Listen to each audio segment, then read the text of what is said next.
So I'm actually going to talk real quick about a project that I thought would have some value for a lot of people in this room as far as tree selection, right tree, right place, making sure that the trees that we plant out in the urban environment establish and have long-term survival, perform well, stuff like that. So that's kind of what this project's about. We see a lot of this throughout the state. Unfortunately, this does not account for trees a lot of times. Planting spaces are small. Survivability of these trees is generally pretty low. So, there's a development issue that we have where a lot of times trees are an afterthought if they get planted at all. So we want to make sure we're maximizing the benefits of the trees that we plant, improving survival rates, and minimizing some of the inputs that go into these plantings. All right, so I'm sure we've all seen this graphic, but the development is going to increase in already densely populated areas. Areas that are kind of open and cheaper land are also going to be further developed. So again, we got to be forward thinking with how we're going to start planning some of these future plantings. The other aspect here is the climate change piece. So we're going to see an increased frequency and intensity of natural disasters. So hurricanes, which we're already privy to, droughts, wildfires, pest disease, all those things that we also have to consider with these tree plantings. So if a tree is already stressed out because of a small planting space or conditions in the urban environment that aren't suitable and the tree isn't able to establish, this is only going to make matters worse.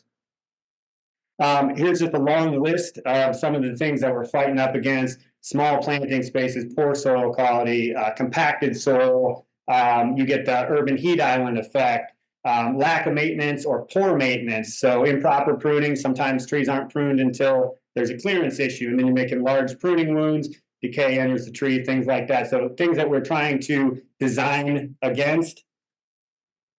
So again, it goes back to that concept of right tree, right place, making sure the species is suitable for the planting conditions that are available. So you make sure that you're doing some sort of site assessment, above ground, or utilities, below ground utilities, infrastructure nearby, all those things that we should be thinking about. Yes, the tree that's 3 inches when you plant it fits into a 4x4 planting space, but we're not considering what that tree looks like 10, 15, 20 years down the road. And trees are resilient. A lot of times those trees will be fine even in those small planting spaces, but then when infrastructure gets cracked, the sidewalk, the curb, all that stuff, we end up cutting the roots back too close to the trunk, and that's when it becomes an even worse issue. So as a result of all that, I got involved with the project 2 years ago to take a site that was developed by Dr. Gilman and Dr. Howard Beck. It was probably from about the mid-90s. The site went offline 2 years ago when Adobe Flash no longer existed. So we were fortunate enough to get 60 grand from the Florida ISA to bring this back to life. The site needed to be completely recoded because the coding that was used to do it in the first place no longer was relevant. We also went through and made sure that all the information was still factual. But essentially, this gets to the right tree, right place mindset. You can go in.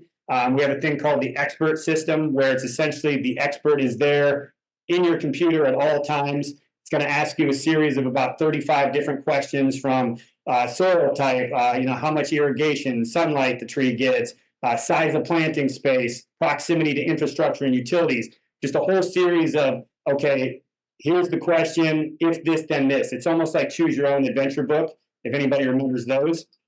The other feature on here, you can go through and seek out plants based off of characteristics you're interested in. So maybe, color of flower or foliage type or hardiness zone, all these different features. You can go and click a whole bunch of boxes.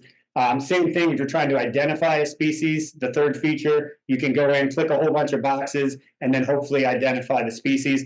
For the expert system, what I didn't mention is it'll generate a list of suitable species for that site. So, whether it be the homeowner, or whether it be an extension agent, just anybody, industry professional that wants to get a little bit more information about what species might do well at that site, this site can do that. It's all built off of these rules and questions. I like to call it the spider web, but there's literally thousands and thousands of things built into this system. So it's essentially AI-based. We got it now on mobile apps. Before it was just on a computer screen, so you can take this out into the field with you and help identify, you know, a tree that's suitable for your site. The other similar sites that are out there do not do the expert system, but they will recommend species. So this takes it a step further. All built off the EDIS fact sheets. But if you're interested in this, shoot me an email. If you just type in Florida trees, IFAs, you should be able to find it on Google. But it's up and running now. So thank you.